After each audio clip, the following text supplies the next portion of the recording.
pergunta que eu quero fazer para nós essa noite é: um coração perfeito pode se corromper? Pode. Lê pra gente o versículo. Tu eras querubim ungido para proteger, e te estabeleci. No monte santo de Deus estavas. No meio das pedras afogueadas andavas. Perfeito eram os teus caminhos, desde o dia em que fostes criado, até que se achou iniquidade em ti. Alguém sabe de quem que a Bíblia está falando? Quem era querubim perfeito? Lúcifer. Lúcifer era perfeito, só que Deus falou: em ti se achou iniquidade. No começo era tudo perfeito e se achou iniquidade em ti, por isso ele pecou contra Deus. E o pecado de Lúcifer foi... Lembra que eu falei a semana passada? Uma inveja, né? Ele queria ser igual a Deus. Né? Soberba. Soberba. Ele queria ser igual a Deus. Ele já era o cara.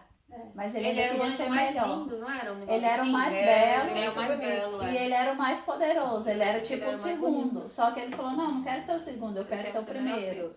E aí hoje ele é o primeiro no inferno, né? Que ele é o príncipe das trevas. Mas a Bíblia fala que ele já está derrotado, né? Agora eu quero falar essa noite sobre o reinado de Asa. Asa foi o terceiro rei de Judá. Depois que Deus dividiu o reino de Judá e Israel, Asa foi o terceiro rei. Ele era neto do rei Davi. E olha o tanto que esse rapaz tinha um coração voltado para o Senhor. Ele tirou toda a idolatria da terra, os postes ídolos. A mãe dele era uma grande idólatra. A mãe dele era neta de Absalão. E ela tinha feito uma imagem, a Bíblia fala que ela tinha feito uma imagem de uma deusa. E ela se prostrava diante dessa deusa. E esse rei, Asa, ele era tão temente a Deus que diante de todo mundo, ele pegou esse Deus, esse ídolo que essa rainha tinha construído e pôs fogo. E ele ordenou que todo o país, a nação inteira, deveria adorar o Senhor. E ser temente a Deus. Que toda a idolatria deveria ser abolida da terra. A Bíblia fala que ele destruiu tudo, que ele queimou tudo. Só que Asa tinha um problema. Apesar dele ter paz, ele tinha um exército considerado pequeno para aquela época. A Bíblia fala que ele tinha 300 mil homens de Judá, que era a tribo de Judá, e 280 mil da tribo de Benjamim. Então ele só tinha essa quantidade, era considerado mínima para aquela época. Só que levantou esse Zerá, um etíope, contra ele. Esse Zerá, ele tinha 1 milhão de soldados e ele tinha mais 300 carros. Quem tinha carros naquela época era considerado, era como se fosse os tanques de guerra hoje. Era muito poderoso. Só que Asa, ele não se intimidou. Ele orou: Senhor, se o Senhor quiser, o Senhor pode me dar essa vitória. E Deus deu. A Bíblia fala que Deus mesmo matou, não ficou nenhum. E às vezes a gente passa por situações na nossa vida que você pensa que não tem saída, que você não vai dar conta, mas Deus vai te honrar e você não sabe. Amém. Muitas vezes a gente quer dar um jeitinho, né? Nós, na nossa carne, a gente pensa assim: eu vou dar uma ajudinha para Deus. Só que Deus não precisa da nossa ajuda, porque a gente é barro e é pó. A gente não dá conta de fazer nada sem Deus. Igual eu estava falando, a gente pode amanhecer e não anoitecer. Você não tem domínio sobre a sua vida. Mas Asa procurou ao Senhor, ele orou ao Senhor. E olha o tanto que Deus foi bom para ele, que a Bíblia fala que ele pegou todos os despojos e saquearam todas as cidades e levaram grandes rebanhos e abundância de riqueza. Além dele vencer um rei poderoso, porque esse Zerá, ele era famoso, porque ele era sanguinário.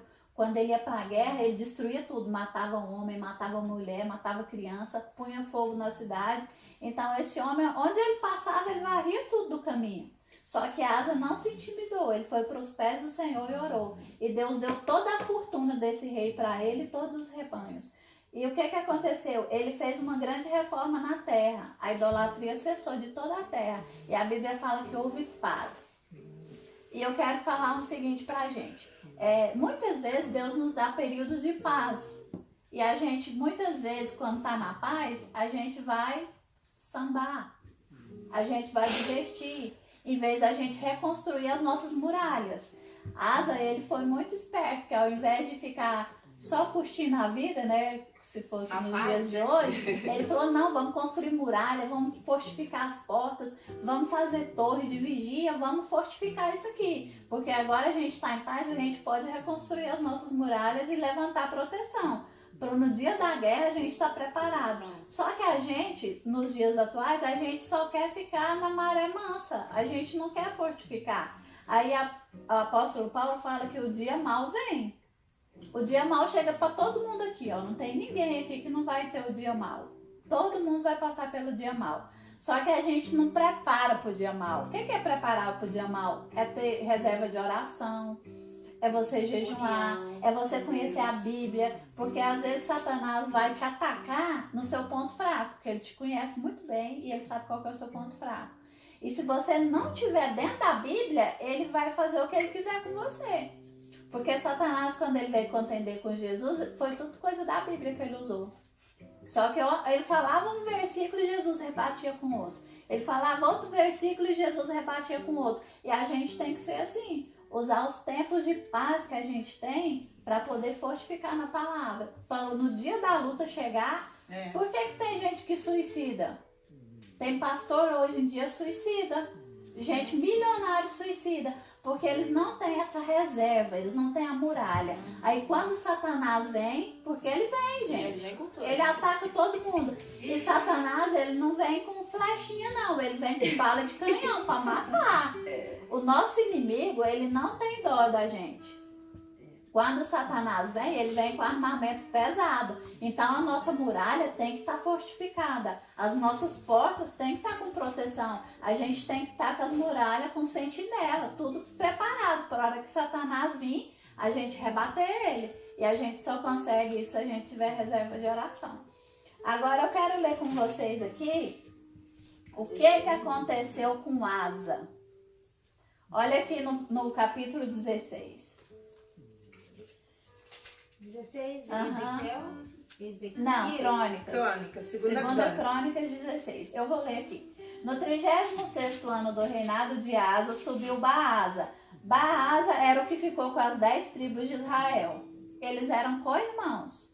Olha o que ele fez. Veio contra Judá e edificou a Ramá para que ninguém fosse permitido sair junto de Asa, rei de Judá, nem chegar a ele. Ele fechou para nada sair nem entrar para Judá, para Israel, para Judá. Então Asa tomou prata, ouro do templo da casa do Senhor e enviou a Ben-Hadad, rei da Síria. Olha o que esse homem que tinha tirado toda a idolatria, que tinha destituído a mãe dele como rainha-mãe, olha o que ele fez.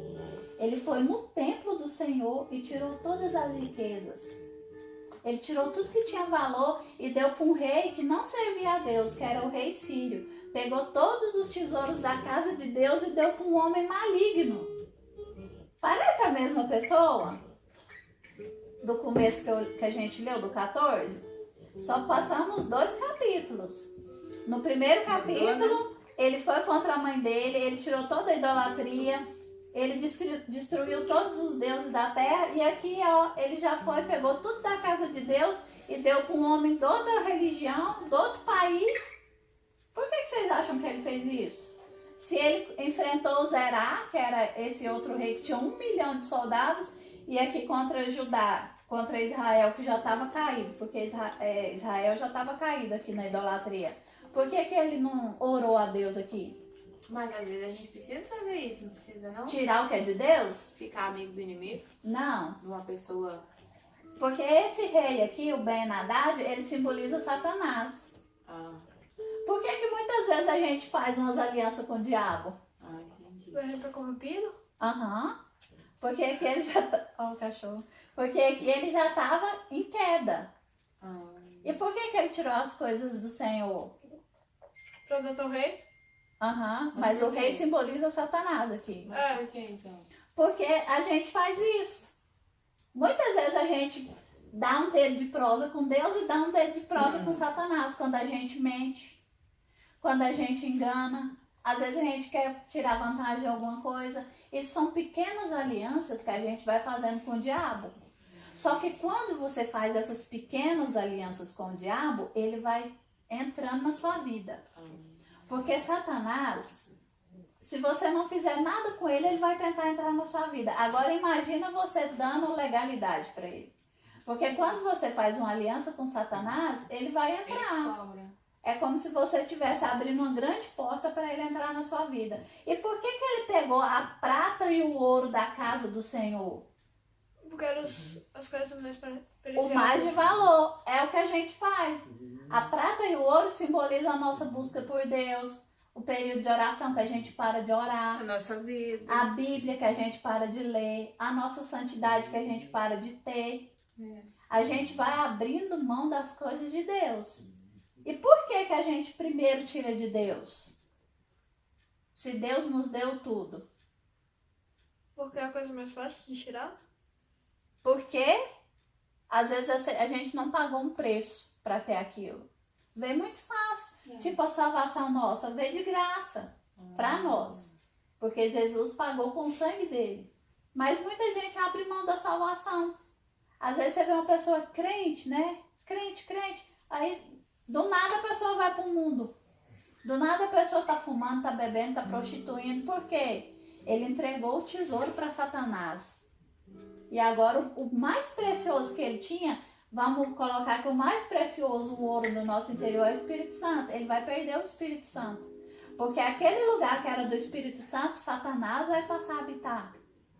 Você já viu uma pessoa assim que era muito correta e quando ela volta pro mundão, ela vira o capeta? Ou ela mentia. Às vezes ela mentia umas mentirinhas. Só que quando ela vai pro mundo, ela vira uma mentirosa assim, pós-graduada. É porque aquele lugar que era o lugar do ouro, o lugar do Espírito Santo, agora tem um demônio habitando ali. Jesus falou que quando ele vem para casa, a casa é a gente. Ele limpa e adorna. A casa tá limpinha. Mas se Jesus não estiver ali, se o Espírito Santo não estiver ali, a Bíblia fala que aquele demônio que saiu da gente, ele vaga por aí, ele traz mais 7 demônios pior do que ele. Você vai ter, além daquele demônio que te conhecia, que já é amigo antigão seu, mais 7 pior do que ele. Traz mais amigos. Por isso que Aí fica Jesus mais difícil de disse, voltar. e Jesus disse que o fica estado mesmo. daquela pessoa torna-se pior do que o primeiro. Porque às vezes a pessoa nem era muito ruim. Era ruim, mas não era muito ruim. Aí a hora que ele vai pro mundo, Cresceu no evangelho. tipo assim, ele rola na lama. Ele vira um porco. Que tudo quanto é pecado que ele nem fazia antes, ele faz. Aí você fala, gente, por que essa pessoa tá tão assim, degradada? É porque aquele demônio que saiu dela foi lá, pegou mais 7 demônios e agora tem 8 demônios habitando naquela pessoa. Então a queda dela é muito maior. De tudo. Tudo assim fica potencializado. Asa foi a mesma coisa. Ele era muito correto com Deus. Só que aqui um profeta chamado Anani, vai repreender ele. Vai falar, por que você não buscou o Senhor? Por que em vez de você buscar o Senhor, você foi fazer aliança com a Síria? Por causa disso, Deus vai pesar a mão sobre você. Sabe o que ele faz? Esse homem que temia a Deus, põe o profeta no cárcere. Manda pôr ele no tronco. E além dele fazer isso com ele, tipo, se o povo comum não fizesse alguma coisa com ele, ele mandava açoitar. Então, Mas por que ele caiu? Ele ficou chateado com Deus? Ele se desviou ao longo dos anos. Isso acontece com muita gente. Satanás. Por que Satanás desviou? Ninguém sabe por que Lúcifer virou Satanás. Ele corrompeu e deu lugar para aquilo. E qualquer um de nós pode acontecer isso. Também ele passou por um período assim difícil, porque as outras tribos isolou ele, entendeu? Ele era rei só de 2 tribos. Ele era rei só de 2 tribos. E Baasa era rei das 10 tribos. Então ele tinha muito mais poder que ele. Só que ele ficou com medo de Baasa vir contra ele. Justamente. Só que ele esqueceu de Deus. Aí ele foi passar. A primeira vitória contra Zerá, que era o rei etíope, ele confiou no Senhor. Eu acho e que ele orou. quis aparecer, como diz o outro, né? Ele estava caído já. Ele já estava caído e Deus repreendeu ele e ele não buscou o Senhor. E por que Mas Asa teve um fim trágico. Eu tô correndo com a palavra porque já tá tarde, ela tem que ir embora. Asa teve um fim muito trágico. A Bíblia fala que ele adoeceu dos pés. É. Então ele não podia mais andar. Ele ficou acamado por uns 3 anos. E ao invés de ele buscar o Senhor, ele buscou a cura nos médicos, a medicina comum. E a Bíblia fala que ele morreu sem buscar o A cura Senhor. tá em Deus. Porque ele poderia ter buscado ao Senhor, o profeta advertiu ele para ele voltar para o Senhor, mas ele não se voltou para Não teve Deus. força, né? Não. Então, o que eu quero falar para nós Muita gente não tem força. essa noite é o seguinte: a gente tem que ter muito cuidado com as nossas escolhas, muito cuidado com os pequenos tropeços, porque ninguém, gente, tropeça numa montanha, não. A gente vai tropeçar numa pedrinha aqui, tropeça num degrau ali, a gente vai tropeçando nas pequenas coisas e quando a gente vê, a gente já está longe de Deus. Ninguém vai pular uma montanha, né? Tipo assim, um pecadão.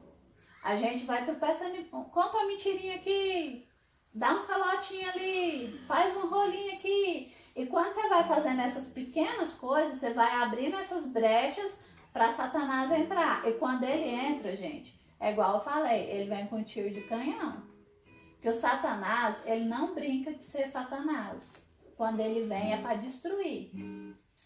Se eu for, cada um aqui, se eu pedir para contar uma história de alguém que conheceu que era tudo bem e destruiu a família, todo mundo vai ter uma história aqui para contar, porque todo mundo conhece. Era uma pessoa boa, era uma pessoa que temia o Senhor, era uma pessoa que buscava a Deus, e do nada essa pessoa caiu no buraco sem fundo. E quando você cai no buraco, você não cai sozinho, você arrasta todo mundo que está junto com você. É como se fosse uma areia movediça, um lamaçal. Quando você cai, você suja todo mundo que está em volta. Então, os pecados que a gente comete têm consequência não só para nós, como para a nossa família também. Então, vamos vigiar e não vamos dar legalidade para Satanás, vamos fortificar as nossas muralhas para quando vier o dia mau, quando vier o dia da luta, a gente está fortificado em Deus. Amém?